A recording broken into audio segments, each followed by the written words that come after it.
We are going live. So nice to see everybody. Thank you so much for being here.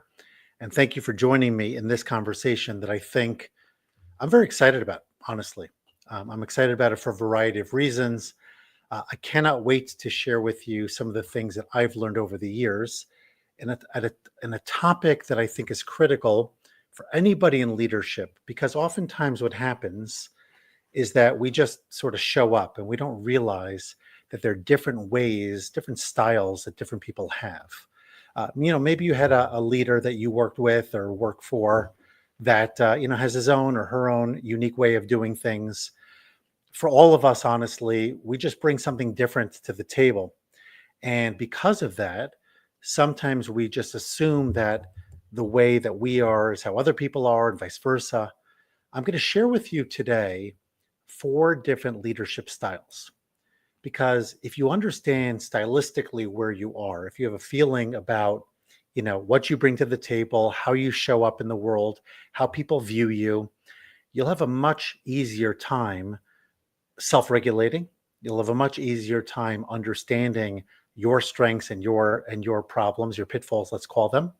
You will also be able to manage other people better, because you'll understand that some people relate very well to what it is that you do and how you show up. Some people not so much.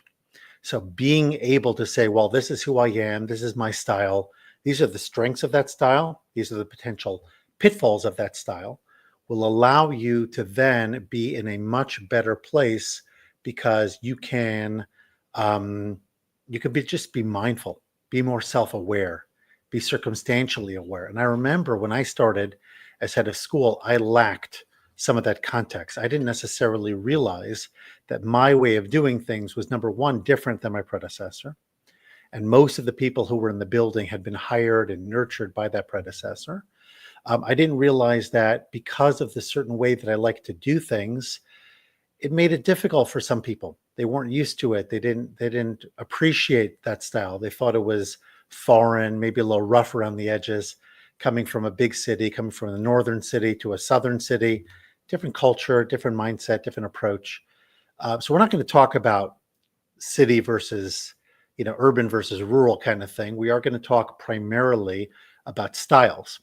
But just to give you an example of what we're talking about over here. So when you walk into a room, do you take charge? Are you the kind of person who just walks in, I'm in charge of everything? Are you there to spark ideas? Are you facilitating thought processes? Are you helping people to consider possibilities? Or do you quietly lead from behind? Maybe you take more of an indirect role in the process. Maybe you're not really out in front, and you give other people space and you give other people opportunity to lead. The answer is, or it's not really, I guess it's a question, but the answer is going to be the answer, whatever it is for you. The point that I want everybody to understand right off the bat is that there's no good or bad here.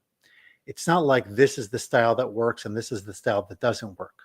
What we are after is understanding your style. Bottom line, understanding your style, understanding what works for you, understanding how you show up, and of course, being able to figure out the effect that has on other people as well.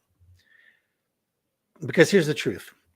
Leadership is often painted in a particular way. If you watch anything on TV or the movies, if you read a lot of the history books, you are often introduced to a very particular kind of leader.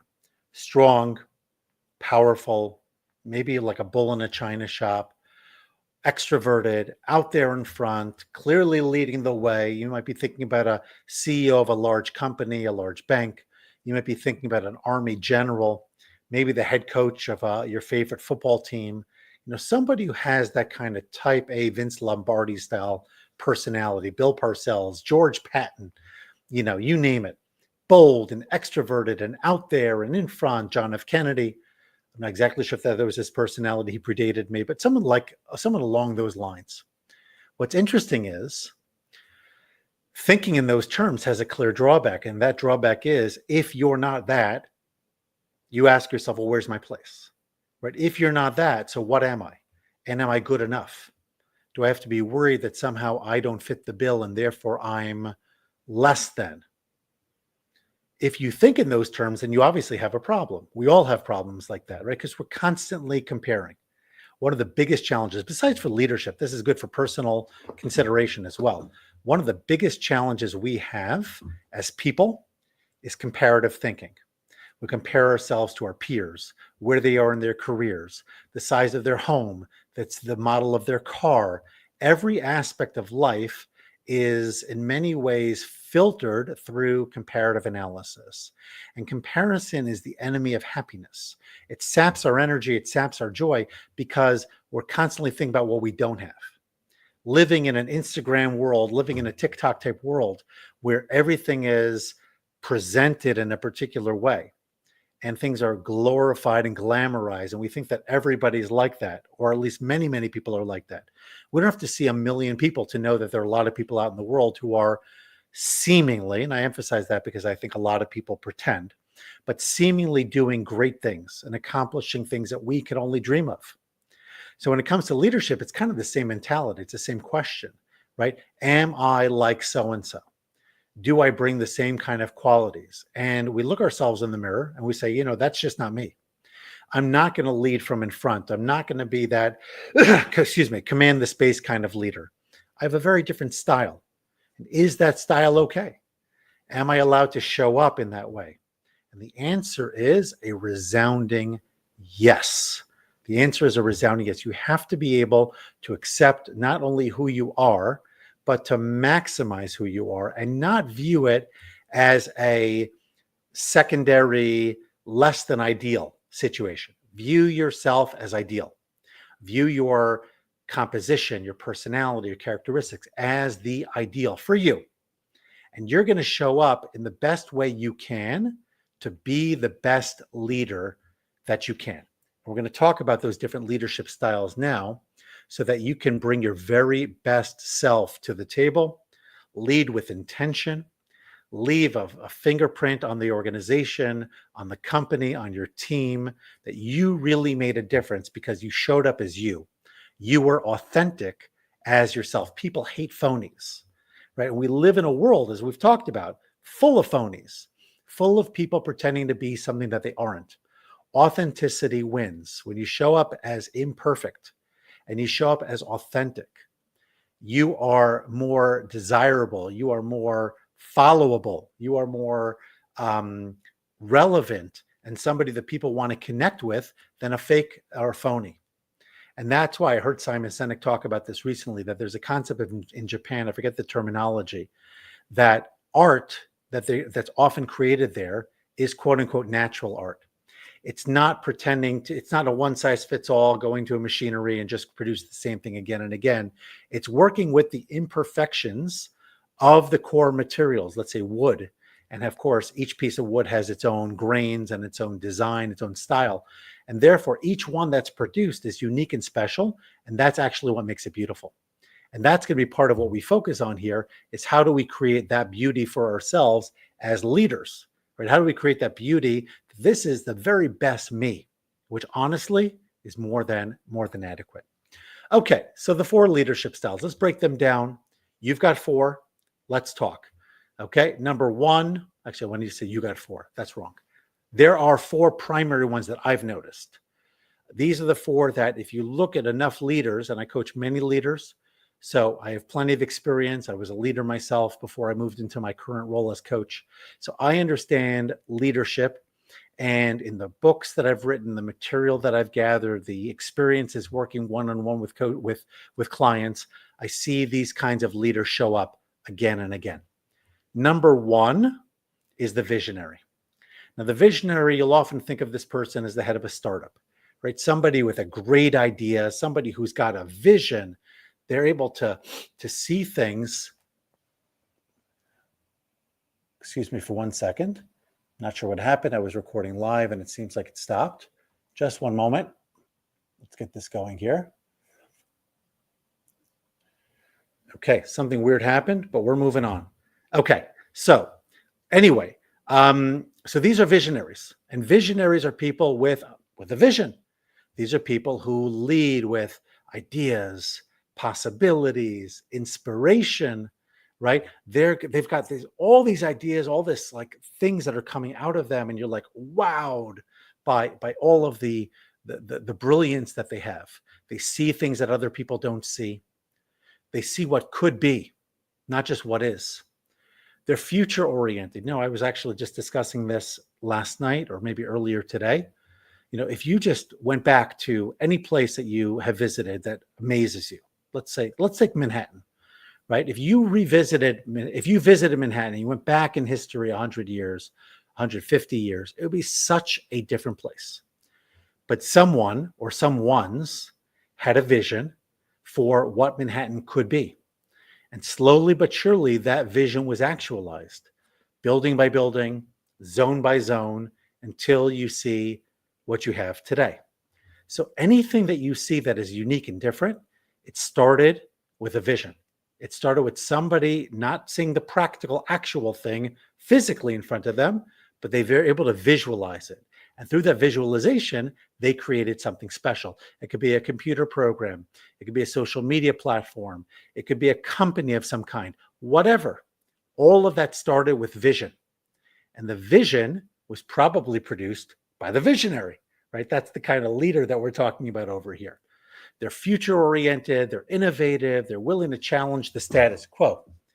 And what they bring is energy and boldness and a direction. So what do they need to watch out for? If you're a visionary, here is the potential problem that you got to be careful about. And that is leaving others behind or skipping on important details. You might have the whole picture, but the details maybe don't really come together for you so easily. It's kind of interesting because I think about this, even though I don't know necessarily that I would call an athlete a visionary. But I often wonder, why is it that the greatest athletes, the people who are exceptional in whatever sport, for the most part, do not become head coaches or managers? There are probably a lot of reasons, including the fact that maybe they just don't want to. It's not of interest to them. But I think they made enough money, they're able to retire, whatever they want to do.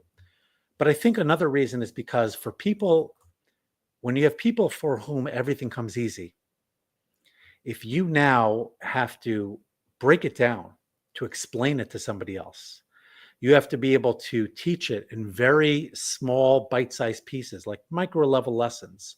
That's a difficult ask.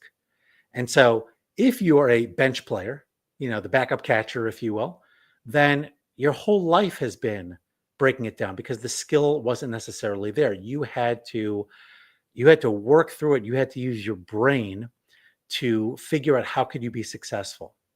And so a visionary often struggles with the fact that for them, the vision just comes together. So how do I make it relevant to people who don't have that ability, who don't see the vision the way that I see it? When do visionaries shine? So visionary leaders shine when the team needs bold new direction and they can step in and provide it. When there's a need for a fresh solution to an old problem, we want to look at something different. When the organization is stuck in your comfort zone. Again, if you're a visionary, just thumbs up, raise your hand, let me know you're here. If that speaks to you, glad you're here because we need visionaries in this world. Let's talk about now a second form of leader. And that kind of leader is the operator. The operator is very structured. They lead through action, through systems, and through results. I think in many ways I have operator qualities in me.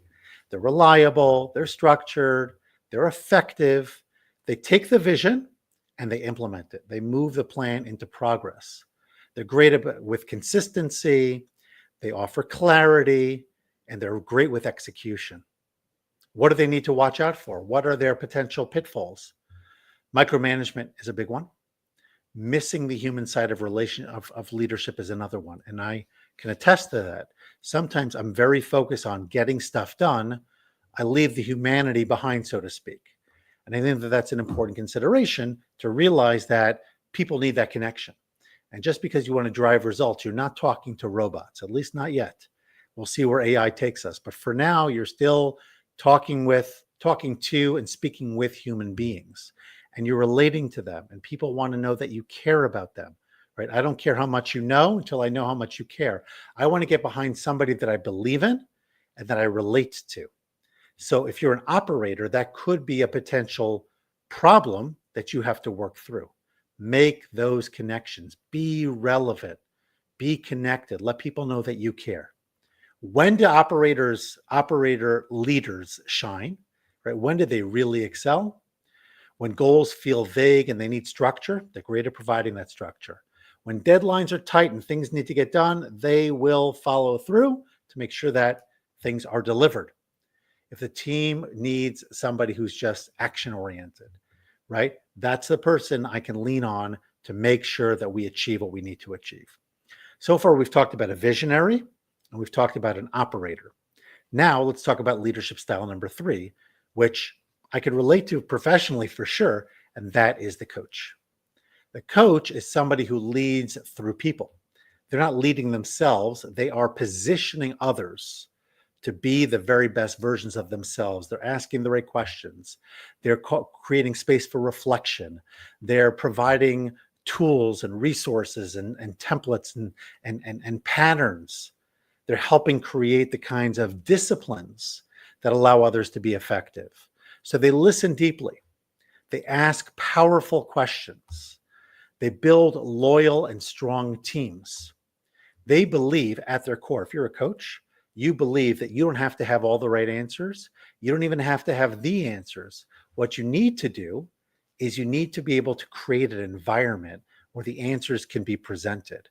And you rely on your people, their wisdom, their experiences, their know-how to deliver those answers. And you draw that idea, that information from them. The greatest coaches know how to extract. I talk to people all the time about my coaching, and I say I focus on the 3 A's. A number 1 is awareness. A number 2 is action. A number 3 is accountability. So it's awareness, action, accountability. What do I mean by that? Awareness is what needs to happen. What are the challenges over here? What are the problems? Where are we getting stuck? And what are the possibilities? So that's really the biggest A if you think about it, because it's got a lot in it. The issues that we're struggling with, as well as the possibilities to help us have a better future moving forward. The second A is action. Action is about taking purposeful action that's going to improve my condition. It starts with goal setting. It starts with habits. It starts with using my calendar effectively and being effective with my time usage and leveraging my energy and all those kinds of things. That's the action component. And the third and the final element is accountability. As a coach, I need to hold people accountable because it's hard to hold yourself accountable. There are people who can, and there are people who do. But many, many people struggle with accountability because we judge others by their actions and we judge ourselves by our intentions. I think that's a powerful statement. I'll say it again. We judge others by their actions. We judge ourselves by our intentions. And the reason that I emphasize that is because we will cut ourselves slack since our intentions were good. But we forget that intentions are not good enough. We need to produce results. And so coaching is about, yes, I'm the leader, but it's not about me. It's about we. And how do I, as the coach, create an environment that allows the we to step forward and to shine? So now we've covered 3. We've talked about let's see here. We had the visionary, we had the operator, we had the coach. And now let's talk about the anchor. So the anchor leads the team through presence. They're calm, they observe, they're grounded, and they're really good at managing things, especially during times of chaos, especially when things are difficult. They bring a steadiness to high stress situations. They create a sense of safety. They help people know that somebody's in charge. They're not doing all the work, but they're going to handle some of those high stress elements so that I can, as a member of this team, function and get things done. They bring clarity. They bring stability. They bring perspective. Now, that's all fine and good. What do they need to watch out for? They have to watch out for becoming too passive or resistant to change. Because sometimes when you're kind of calm, you're not necessarily dialing up the level of energy or urgency necessary to accomplish something. And sometimes they could be a little bit resistant to change because, things are kind of working and they don't necessarily feel this urgency to do things differently. They shine when emotions are running high, when the team feels uncertain, when decisions require calm and measured judgment. Now, I do want to back up for a second because I think that while the anchor has a place, I do want to point out that for the most part, what we're talking about here are leadership styles that are not dependent on situation or circumstance, right? There is something called situational leadership. That means that the situation drives how the leader steps up, how the leader steps in, what the leader asks of people, etc. And oftentimes we could be more directing oriented or coaching oriented, or maybe we'll be more willing to delegate depending on the situation, the person, as well as what's going on around. And I think the anchor kind of fits that to a large degree. But the coach, the operator, the visionary, for the most part, they're going to do what needs to be done. They're going to do what needs to be done regardless. So another way I say that, sorry, I got distracted. What I meant to say is they're going to show up in that way regardless of the situation, right? The visionary is always thinking big picture. The operator is always thinking small picture, right? Getting things done and being very structured. The coach has a different style and empowers other people. By the way, I didn't mention this. I'm going to quickly talk about this, and then we're going to get into applications. The coach brings trust, development, empathy, really helps people grow. Coaches are thinking about building leaders as well as achieving outcomes. What do they need to avoid or watch for? They need to avoid, they often will avoid hard decisions, or they may have a tendency towards people pleasing because they want to put it all on the people. So if you're a coach, you have to be careful. Sometimes you do need to step in. Sometimes you do need to provide clear direction. Sometimes you do need to make difficult decisions. Okay, when do coaches shine? When morale is low, teams need support. Conflicts or challenges need to be navigated. You want to help people grow to their next level. So as I said before, and before we wrap up, I just want to reinforce, we talked about 4 types of leaders today. Each of them are kind of who we are to a large degree, though I do think a lot of it can be nurtured, especially when it comes to the coaching style of leadership. I would not have said about myself that I led like a coach when I was head of school. But since becoming a coach, I do believe that if I were to ever return to a formal leadership position, and even in my one-on-one work with executives and leaders and anyone who is struggling with figuring out how to advance, whatever their challenges might be, the coach approach is something that I've grown into. It's something that I've developed. I had a natural inclination to it, but I don't think I ever would have become that had I not had training around it and incorporated it as something that I think is really very valuable. The big idea in all that we're talking about is you don't need to copy other leaders, especially the leaders who seem to be the ones that get the attention. Oftentimes we want to mimic such people. I think it's a mistake. I think oftentimes by doing that, we wind up pulling ourselves down because we try to become something that we're not, rather than leading from the gifts that we already possess. So don't try to copy.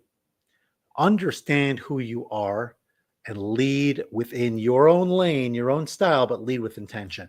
And by the way, I don't have a problem sharing, sort of demystifying, lifting the curtain and telling other people, hey, I just want you to know, this is how I operate best.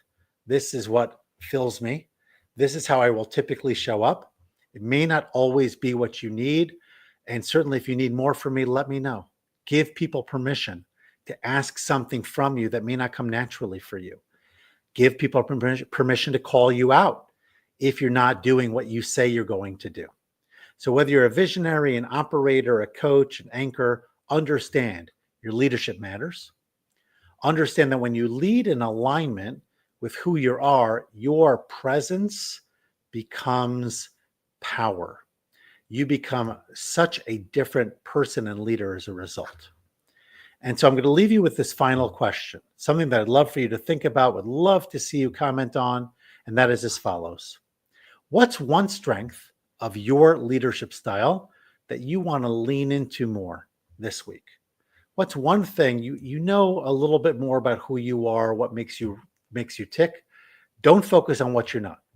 Focus on what you are and focus on how to get the most, the very most out of being that person. Practically, what does that mean? That means to say that if I'm a visionary, how do I lean into my visionary elements? How do I inspire people through my vision? And simultaneously be mindful of the fact that many people will need more detail from me, more guidance and more structure in order to take my vision and run with it. If I'm an operator, how do I create an environment where it's not just about checking off boxes, but at the same time, how do I achieve as much as I can? Can I leverage my time better? Can I lead with greater intention? Can I get people behind me? Right? It's not just about me, it's about we. Let's not forget that. If you are a coach and that's your style, how could you lean into that more? By asking more questions, by being more curious, by asking people, the best time for or the best way to kind of questions, and let them provide answers. Drop your answers, please, in the comments. I'd love to hear what stood out for you most from our time together today. We've spent some meaningful minutes talking about leadership styles, understanding that we are unique, that we should consider ourselves blessed to be who we are, not try to be somebody else. And if this session helped to clarify your leadership approach, let me know, message me. I'd love to continue the conversation because this is what I do. I help leaders step into their leadership space with maximal energy, with maximal clarity, to understand that they are so critical to the success of those around them that it's really a shame when they don't maximize their opportunities, their experiences, their talents, all because of either self-doubt or a lack of focus or just a lack of awareness. And providing that is something that I think I can help you accomplish in a meaningful way. So again, thank you for being here. This was a very powerful session for me. It really brought out a lot of ideas and I'm kind of excited, all energized right now for having spent this time with you. Thank you for being here. Thank you for your comments. Thank you for your support. Let's do another one of these soon, and let's continue to grow leaders together.